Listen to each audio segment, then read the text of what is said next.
Hello everyone, we're back. I am Sergio, editor and founder of HeliSimmer.com, and this is the weekly flyby.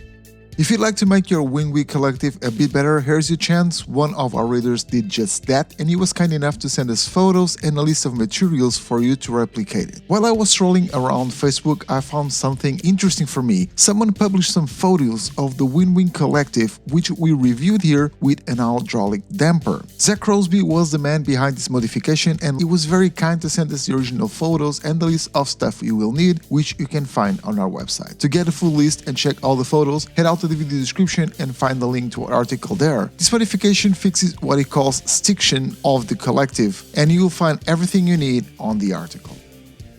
After the release of their own design, Dragonfly Controls is now making available a couple of other models. As soon as you take a look at them, you immediately recognize the models for sure, and the names don't make it a mystery either. The Dragonfly DF B206 and DF UH-1 are now available for purchase. Although they are similar to the collectives of the real helicopters, they are not exact replicas. The UH-1 model, for example, does not have the starter switch. Dragonfly Controls did that to keep the production costs lower, thus providing a lower price to consumers as well, exactly as they did with their initial model. The Dragonfly DF B206 cost 260 euros at the time this article was published, and the Dragonfly DF UH-1 can be purchased for 310 euros. Both collectives are fully compatible with all the major sims in the market. Dragonfly Controls is still working on a website, but meanwhile, you can check out their Facebook page or contact them by email. You'll find all the links on our website, just check out the video description.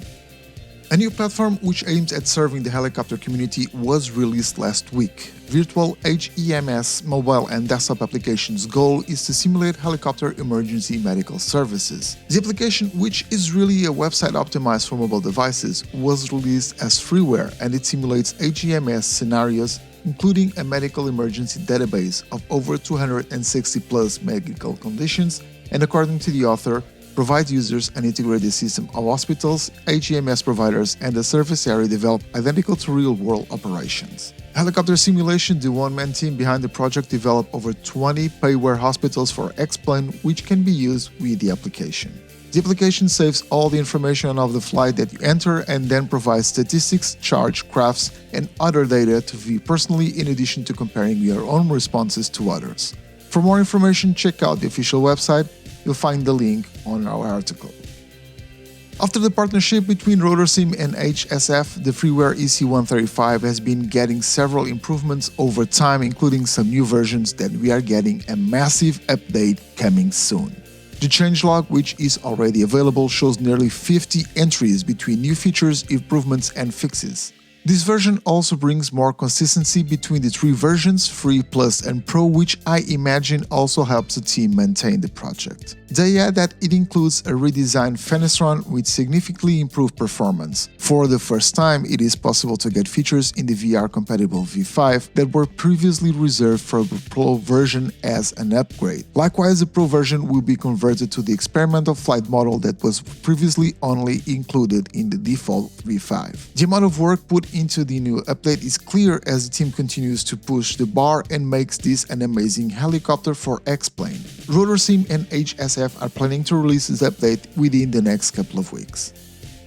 On this month's stream by Microsoft and Asobo about Microsoft Flight Simulator, helicopters were once again addressed. Sebastian Locke, CEO of Asobo, told us a bit more about the work behind the changes being developed for the upcoming native support for helicopters. During this update, Sebastian mentioned a couple of important points. The first one has to do with the CFD, or Computational Fluid Dynamics, which we have seen in a previous video. CFD will come out in SIM Update 9, but only for the Cessna 172, as the team continues to evolve this system. Since this changes so much inside the sim, Asobo wants to take it slowly. The other point has to do with something that Sebastian already mentioned before, and I was really happy to see it being addressed, which is the way helicopter blades move in space, how they bend, and how lift is now the same across the sections of the blade and around the rotor disc. Sebastian also mentions gyroscopic effect, which shows the team is getting deeper into all the different and crazy physics helicopter forces that developers need to get into.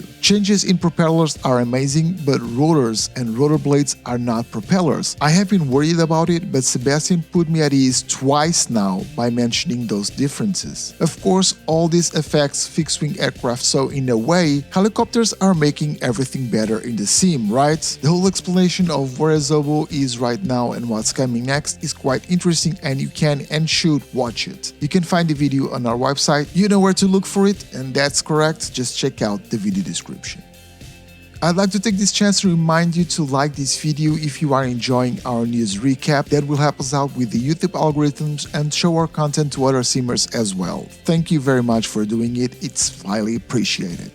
The UH-60 mod for DCS was updated to version 1.2. This new version brings a few new features and a lot of bug fixing and corrections. The team keeps on improving the mod. Just make sure that you understand that this is not an official module in case you miss it on previous articles, and the new changelog is again quite extensive. You can check out the full list on our website as well as a link to download this update. Check out the link in the video description and go fly that Black Hawk in DCS.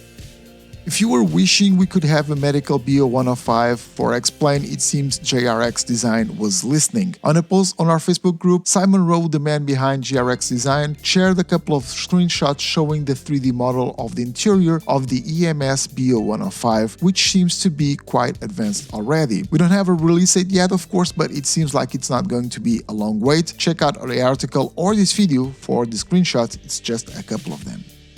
And that was the last news of the week. Thank you very much for watching. I really hope you enjoyed it. Before I go, I would like to remind you that there are a couple of ways you can help us and support HeliSimmer.com. One of them is through a platform called Patreon. At patreon.com/HeliSimmer you can pledge monthly or even yearly donations to HeliSimmer.com. And here on YouTube, you can join as a member. Just click the join button underneath this video and find out more. Both ways are perfectly valid, very much welcome and appreciated, and every cent we receive from these generous members and patrons goes back into the project and helps the website, this video channel, and everything we have been doing for the community for the past 6 years. A big thank you to those that are backing us up or have done so in the past. Your help is invaluable and very much appreciated. Have a great week, everyone. I will see you all in the next video. Until then, take care and fly safe.